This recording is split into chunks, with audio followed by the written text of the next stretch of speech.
তাকে আমি যখনই স্ক্রিনে দেখি তখনই আমি চেষ্টা করি তাকে বোঝানোর যে আমি তাকে কতটা ভালোবাসি। সে আমার মানে একমাত্র ভালোবাসা, তো কীভাবে, এটা তো বলতেই হয়।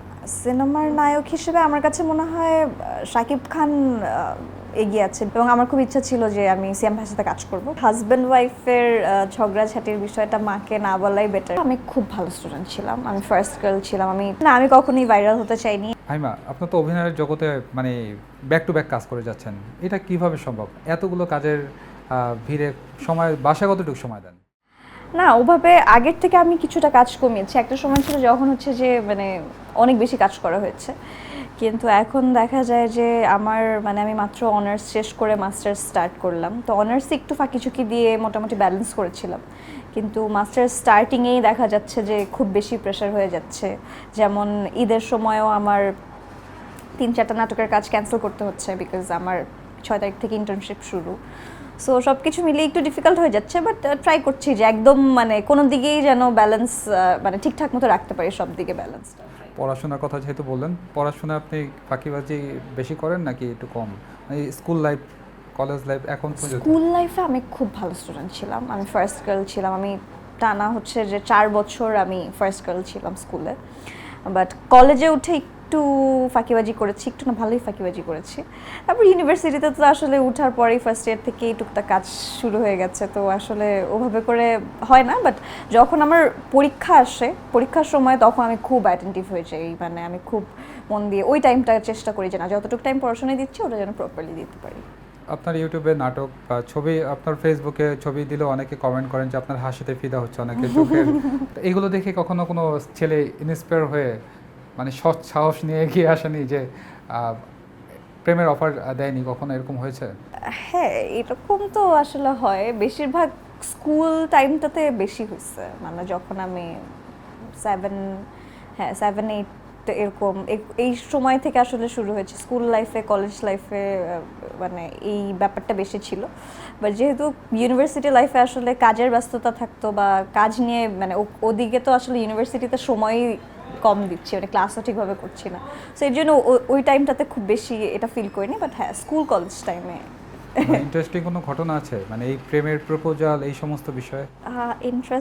একটা ইন্টারেস্টিং ঘটনা আছে, সেটা হচ্ছে যে একবার আমার একটা এক্সাম খারাপ হচ্ছিল স্কুলে, তো স্কুলে এক্সাম খারাপ হওয়ার কারণে আমি খুব বেশি রেগেছিলাম যে না, মানে আমার এক্সামটা ভালো হয়নি, কোনোভাবেই আমি হচ্ছে যে মানে নর্মাল হতে পারতেছি না, আমার কাছে মনে হচ্ছে যে আমি একটা কোয়েশ্চেন অ্যান্সার ঠিক মতো দিতে পারিনি, তো আমার খুব মেজাজ খারাপ ছিল। সো তখন হচ্ছে এরকম একটা ছেলে আমাকে ফলো করছিল সাইকেলে করে, আমি রিক্সায় ছিলাম, সাইকেলে করে আমরা 3টা ফ্রেন্ড ছিলাম রিক্সায়, আর ও হচ্ছে ফলো করছিল।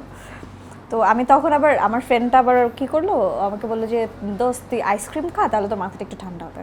আমি আইসক্রিম নিচ্ছি যে আচ্ছা ঠিক আছে আইসক্রিমটা খাবো। হ্যাঁ, তো এর মধ্যে এসে হচ্ছে যে আমাকে বলতেছে এক্সকিউজ মি, মানে সে আমার সাথে কথা বলার চেষ্টা করছে, তো আমি 1-2বার হচ্ছে যে আমি তাকে নর্মালি না করেছি, তারপর থার্ড টাইম যখন সে আসছে তখন আমি তার গায়ের উপর আইসক্রিমটা ফেলে দিয়েছিলাম। অ্যান্ড ইট ওয়াজ লাইক, মানে তারপরে এটা করার পরে আমার কাছে মনে হচ্ছে যে না, এখন আমার মাথাটা একদম ঠান্ডা হয়ে গেছে, খুব মানে মজার একটা ইনসিডেন্ট হলো। হ্যাঁ, তো এটা নিয়ে আমার ফ্রেন্ডরাও আমাকে বলে যে এটা কী করলি তুই, পরে যদিও খারাপ লাগছে, বাট এটা একটা ছ্যাঁকা দিয়েছেন? ছ্যাঁকা না, মানে আমি আইসক্রিম ফেলে দিচ্ছিলাম গায়ের উপর। মানে সে তো ডিসার্টেড হচ্ছে। তো আপনার আসলে লাইফে এরকম কখনো হয়েছে যে আপনার প্রপোজাল মানে আপনি তাকে পছন্দ করেন কিন্তু আপনি তাকে বলতে পারেননি? না, মানে আপনার চোখের ইশারায় তাকে বোঝাতে চেয়েছেন? না, এরকমটা হয়, মানে হ্যাঁ হয়েছে। মানে যেমন আমি শাহরুখ খানকে খুব পছন্দ করি, তাকে আমি যখনই স্ক্রিনে দেখি তখনই আমি চেষ্টা করি তাকে বোঝানোর যে আমি তাকে কতটা ভালোবাসি, কিন্তু সে কখনো স্ক্রিন থেকে আমাকে দেখতে পায় না। সেটা হয়েছে অনেকবার হয়েছে। শাহরুখ খানে কেন চলে যাচ্ছেন, বাংলাদেশে ও হয়েছে কিনা? সে আমার মানে একমাত্র ভালোবাসা, তো কিভাবে, এটা তো বলতেই হয়, তাই না, যেহেতু জিজ্ঞেস করেছেন। আচ্ছা আচ্ছা, সেই ভালোবাসা এখন মানে আছে কিনা? এখনো আছে, হ্যাঁ এখনো আছে। সেই ভালোবাসার সাথে কি পরিণতি মানে ভবিষ্যতে বিয়ে এগুলো আমরা দেখতে পাবো কিনা? সেই ভালোবাসা মানে শাহরুখ খানকে, সে যদি এখন এসে আমাকে বলে আমি রাজি। আমি শাহরুখ খানের কথা বলছি না, তাহলে আমি তো বলছি দেশের কথা। দেশে তো আমি তো প্রেম করিনি বা ভালোবাসা ভালো লাগে এগুলো বুঝি না আমি আসলে, মানে আমি এখন খুব পর্যন্ত আপনি ভালোবাসা বুঝেন না? না, আমি ছোটখাটো মানুষ, আমি এগুলো আমার মাথায় কাজ করে না, এগুলো অনেক বড় ব্যাপার স্যাপার। আচ্ছা, আপনার কাছে একটু জানা আছে, যেহেতু প্রেম সম্পর্কে বললেন না, বন্ধুত্বের সংজ্ঞা আপনার কাছে কি? বন্ধুত্বের সংজ্ঞা আমার কাছে মনে হয় বন্ধুত্বটা হচ্ছে একটা মানে কমফোর্ট জোন, যেখানে কেউ কাউকে জাজ করবে না। হ্যাঁ, I can be my self যাদের সামনে বসে।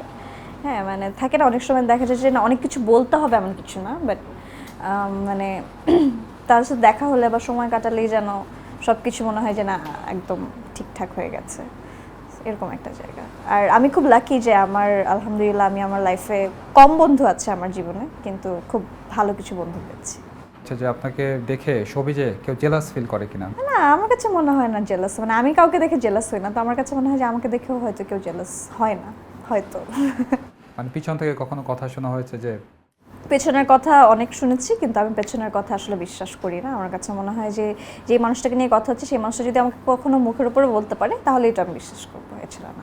আচ্ছা, এখন তো জেনারেশন হচ্ছে ভিউতে বিশ্বাসী, নাটকেও বিভিন্ন শব্দ ব্যবহার করে ভাইরাল হতে চায়, তো এই সমস্ত বিষয়গুলো আপনি কিভাবে দেখেন? না, আমি কখনোই ভাইরাল হতে চাইনি। আমার কাছে অবশ্যই মানে ভিউ বলতে কি মানে দর্শকের ভালোবাসার প্রয়োজন আছে, কিন্তু আমি কখনোই আমার কাছে মনে হয় যে আমাদেরকে মানুষ দেখে, আমাদেরকে ফলো করে। যেমন হচ্ছে যে আমি যেহেতু একটু মানে ইয়াং জেনারেশনদের জন্য কাজ বেশি করি, তো একটা গোটা জেনারেশন কিন্তু আমাদেরকে দেখে ইন্সপায়ার হচ্ছে, তাদের লাইফে ডেইলি লাইফে তারা হচ্ছে যে আমাদের দেখে অনেক কিছু তারা মানে চিন্তা করে, দেখে, শেখে। তো আমাদের একটা রেসপন্সিবিলিটি আছে। সো আমি কখনোই চাইবো না যে আমার কাছ থেকে কোনো নেগেটিভ কোনো কিছু পেয়ে তারা হচ্ছে যে জিনিসটা ইন্সপায়ার হোক বা আমি ওইটার থেকে ভাইরাল হই, এরকম আমি কখনোই চাই না। আমি কখনোই নেগেটিভিটি প্রচারে বিশ্বাসী না। হ্যাঁ, তবে হ্যাঁ থাকে কিছু মানে ক্যারেক্টারের যদি খুব বেশি প্রয়োজন হয় তখন ঠিক আছে, কিন্তু অযথাই শুধুমাত্র ভাইরালের জন্য বা ভিডিও মানে ভিউজ পাওয়ার জন্য হচ্ছে আমি এটা করে বসলাম, আমি এটাতে একদম বিশ্বাসী না, এবং এভাবে করে আমি কখনোই এটা করিনি, মানে আমার হিস্ট্রিতে নেই এটা। অভিনয় জগৎ নিয়ে আপনার পরিকল্পনাটা কি? নিজেকে আসলে কোথায় দেখতে চান? যদি আমি জানি না, আসলে ভবিষ্যৎ তো আমরা বলতে পারি না। যদি আমি এমন হয় যে আমি হচ্ছে যে এত মানে লং টাইম ধরে কাজ করে যাচ্ছি এবং দর্শক আমাকে আমার কাজ পছন্দ করছে, যদি সেই সুযোগ হয় আমি অবশ্যই করতে চাবো। ডিরেকশনে আসার কোনো ইচ্ছা আছে কিনা? ডিরেকশনে আসার ইচ্ছা নেই। মানে আমার কাছে মনে হয় যে অভিনয়টাই হয়তো বা টুকটাক পারি, কিন্তু ডিরেকশনটা আমি পারি না। সো এটা অনেক বড় রেসপন্সিবিলিটি, এটা বোধ হয় না সম্ভব কখন। মাহিমা, আপনার কাছে আমার একটা বিষয় জানার ইচ্ছা, সেটা হচ্ছে যে আপনাকে 3টা ক্যাটাগরি দেবো: দুষ্টু, চঞ্চল, ভদ্র। আপনি আসলে নিজেকে কোন ক্যাটাগরির মধ্যে ফেলবেন?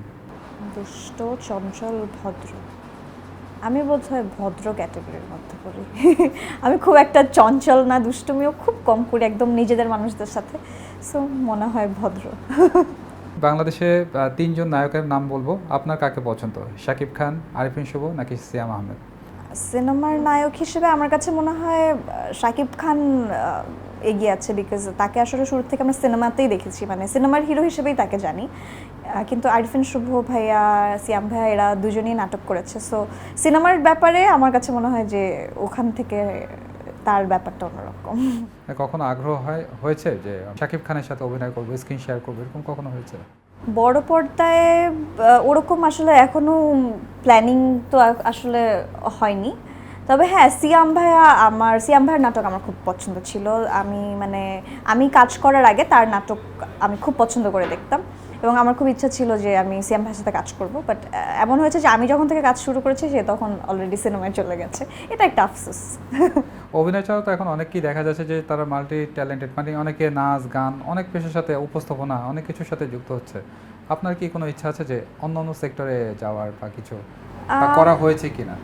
আমি হচ্ছে ছোটোবেলা থেকে আমি নাচ করেছি, তারপরে অভিনয়, মানে আমি থিয়েটার করতাম। থিয়েটার করতে গেলে আসলে সব কিছুই টুকটাক করে শেখা হয় বা করা হয়, করেছি মোটামুটি সব কিছুই, কিন্তু অভিনয় জগতে আসার পরে আসলে অভিনয়টাই করছি।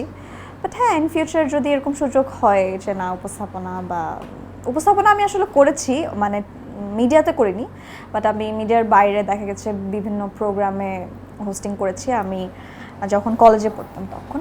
বাট মিডিয়াতে কাজ করার পর থেকে আর এভাবে হয়নি। বাট ইনশাল্লাহ যদি ইন ফিউচার এরকম কোনো অফার্স আসে, I will love to do. যেহেতু সামনে কোরবানির ঈদ নিয়ে আপনার পরিকল্পনা কি এবং কেনাকাটা হয়েছে কিনা? ঈদ নিয়ে বরাবরের মতো আমার কোনো কেনাকাটা হয়নি। আমি খুব লাস্ট মোমেন্টে, কারণ দেখা যায় ঈদের আগে কাজের ব্যস্ততা থাকে অনেক, আর কাজের কস্টিউম কিনতে কিনতে ঈদের কাপড়টা কেনা হয় না। তো দেখা যায় লাস্ট মোমেন্টে আমার মাই কিছু একটা ব্যবস্থা করে রাখে। এবারও মনে হয় এরকমই কিছু একটা হবে। মানে আপনি বলতে চাচ্ছেন আপনি কিন্তু মানে অনেক কিছুর ক্ষেত্রে কি মায়ের উপরে নির্ভর করেন? অনেক কিছুর, সব কিছুর ক্ষেত্রেই, যদিও আমার মা আমার সাথে থাকে না এখানে, কিন্তু আমি আসলে কি বলে সে কিন্তু মানে মাকে সবকিছু শেয়ার করেন, সবকিছু, হ্যাঁ, সবকিছু মানে সবসময় ওভার বলেন। দ্য ফোন সবকিছুর ক্ষেত্রেই আমি, মানে আমার কোনো কিছুই করার আগে আমার কাছে মনে হয় যে মার সাথে শেয়ার করি, বিকজ আমার কাছে মনে হয় সে হচ্ছে আমার একটা ভরসার জায়গা। একমাত্র ওয়ালটন এসি দিচ্ছে 1 বছরের রিপ্লেসমেন্ট গ্যারান্টি এবং কম্প্রেসারের 10 বছরের গ্যারান্টি। মায়ের সাথে তো এখন সবকিছু শেয়ার করা হচ্ছে, বিয়ের পরে কি হাজবেন্ডের সাথে কোনো ঝগড়াঝাটি হলে মায়ের সাথে শেয়ার করবেন, এরকম কিছু হতে পারে? আমার কাছে মনে হয় যে হাজব্যান্ড ওয়াইফের ঝগড়াঝাটির বিষয়টা মাকে না বলাই বেটার, কারণ মা আসলে তাহলে আরও বেশি চিন্তা করবে আমাকে নিয়ে, তখন মায়ের বয়সটাও একটু বেড়ে যাবে। তো সো আমি চাই না যে সে আমাকে নিয়ে চিন্তিত হোক এত।